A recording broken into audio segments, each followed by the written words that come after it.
Fala pessoal, meu nome é Lucas, sou sócio da Gaspar & Moreno, estou aqui com o César, meu sócio, e a gente vai falar de um tema bem legal, que é o planejamento sucessório. César, conta aí um pouco pra gente o que é o planejamento sucessório e por que fazer. Bom, gente, o planejamento sucessório, como o próprio nome diz, é quando a pessoa resolve determinar como é que o patrimônio que ela tem, que ela formou ao longo de uma vida inteira, vai ser repartido e passado para os seus herdeiros, né? Para os seus filhos, para os seus parentes, para as pessoas que ele eleger. Então, a ideia é simplesmente criar regras para ajudar a preservar esse patrimônio, né? Ou seja, para que aquilo que foi construído ao longo de uma vida inteira continue gerando frutos para que as pessoas que vão receber possam usar esses recursos para tocar suas vidas e também para evitar discussões, né? Então, às vezes você tem situações onde um parente tem uma habilidade maior para um determinado tipo de atividade que esse patrimônio todo requer.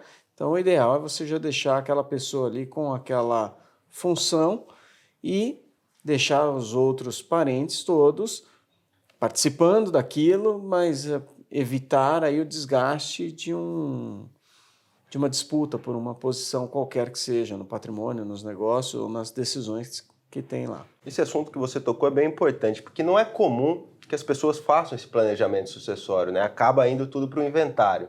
Por que não o inventário, César? Pois é, então no fim das contas isso é uma coisa que acontece com as pessoas simplesmente porque ninguém quer pensar que um dia sua vida vai acabar. Então as pessoas tendem a não fazer o planejamento muito porque elas não querem tocar nesse assunto. Mas isso nem sempre é uma boa política com relação ao patrimônio, porque tudo que tudo que a pessoa tiver no momento de uma sucessão não planejada, aquilo vai para dentro de um espólio. Na verdade, você tem uma figura jurídica chamada espólio e que quem determina o que vai acontecer com aquilo ou não, na falta de alguém, se não tiver um planejamento sucessório, provavelmente vai ser um juiz que vai decidir se uma casa vai ser vendida ou não, se uma aplicação vai ser refeita ou não. Então você vai depender de um juiz para fazer isso. Então isso toma tempo das pessoas, isso pode fazer alguma perda de oportunidade negocial que a família possa ter. Briga entre os familiares. Além do que, no momento do inventário, você vai ter que discutir com os demais, os irmãos, os demais herdeiros, quem é que vai ficar com o que ou com quanto. E isso tudo acaba gerando justamente, Lucas, bastante discussão. E também é um pouco mais custoso, né, o inventário do que o eventual planejamento, né? Sem dúvida nenhuma ele é, porque no planejamento você ainda tem a possibilidade de você estudar com antecedência e estruturar a coisa de tal forma que você aproveite a menor carga tributária possível e os menores custos com a burocracia envolvida na transmissão desse patrimônio possível.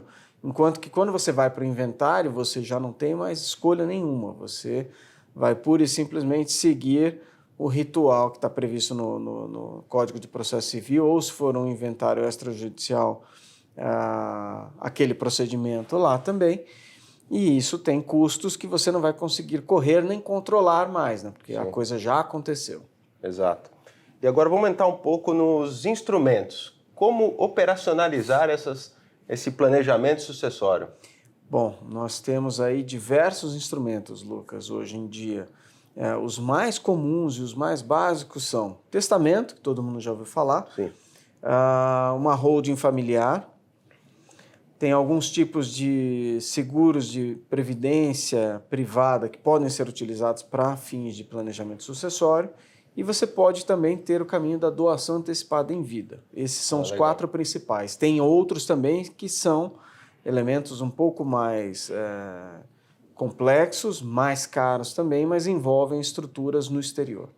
Vamos falar um pouco mais do testamento. Como que funciona? Eu vou lá, falo, meu bem fica para fulano, eu posso pôr todos os meus bens lá? Existe algum limite? O testamento, ele é um documento onde a pessoa vai realmente colocar todo o patrimônio dela ali.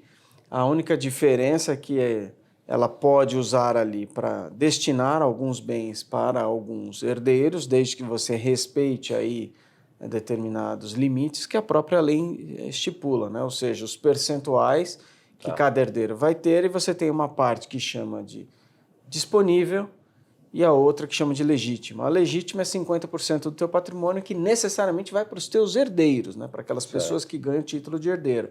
E a disponível, essa, em teoria, você pode distribuir para qualquer pessoa, até mesmo para os herdeiros, para criar um desequilíbrio entre eles, por exemplo. E essas regras também se aplicam ao outro instrumento que você falou, a doação. Exatamente. A gente também pode fazer isso já estipulado ali, quem é que vai ficar com o quê, e desde que a gente consiga estipular aí e prever e respeitar os limites, né? A legítima e a disponível, essa participação aí de 50% do teu patrimônio que necessariamente, em qualquer situação, tem que ir para os seus herdeiros definidos por lei. E a holding familiar? A gente escuta muito falar da holding familiar, que é uma forma até de economia tributária. Você pode explicar para a gente como é que funciona uma holding familiar? Se existe mesmo de fato essa economia ou é lenda? Não, ela de fato existe. A holding familiar, ela no fim das contas, o próprio nome dela diz, ela é um instrumento jurídico usado para segurar, para deter participação em outras empresas, patrimônio, casas, prédios e etc. Então a função principal dela é essa. Ela serve sim para a economia tributária, especialmente quando a pessoa tem muitos imóveis e esses imóveis estão alugados. Porque do ponto de vista tributário é mais econômico e melhor você colocar esses imóveis todos debaixo de uma holding para que essa empresa alugue esses imóveis do que na pessoa física. Na pessoa física você tem uma carga tributária mais elevada do que na holding. Sim. Além do que, em termos de continuidade da administração desse patrimônio, a holding pode ser uma ideia muito melhor, porque nessa situação você tem todos os imóveis, eles vão passar a pertencer a uma empresa, essa empresa vai ter um diretor, e esse diretor vai trabalhar independentemente do que acontecer com os acionistas, né? Então, aí você pode acontecer de um acionista falecer e o patrimônio, ainda que o patrimônio venha a ser discutido entre os herdeiros, o diretor já tem as regras dele para seguir com relação à administração desses imóveis. E na própria holding, então, eu já posso preparar a sucessão para os herdeiros? Na própria holding também dá para fazer isso, Lucas. A ideia é justamente você trabalhar com as regras que a legislação permite que a gente coloque lá em termos de divisão de cotas ou de ações, e aí você vai atribuir os cargos para um ou outro herdeiro ou os percentuais para um ou outro herdeiro, e aí você também pode criar algumas regras no contrato ou no estatuto social para administrar melhor a companhia. Então, determinadas decisões que são mais relevantes, como, por exemplo, vamos aplicar em um negócio novo, vamos reduzir capital e botar o dinheiro no bolso dos acionistas, para que essas decisões tenham um quórum maior, por exemplo, para obrigar todo mundo a pensar duas vezes sobre essas situações. O assunto ele é muito amplo, né? Se a gente ficar conversando aqui, vamos passar a tarde inteira discutindo essa questão. E vamos para o último aí, um instrumento que você comentou, que é o de previdência privada. Fala para a gente aí um pouco como é que funciona.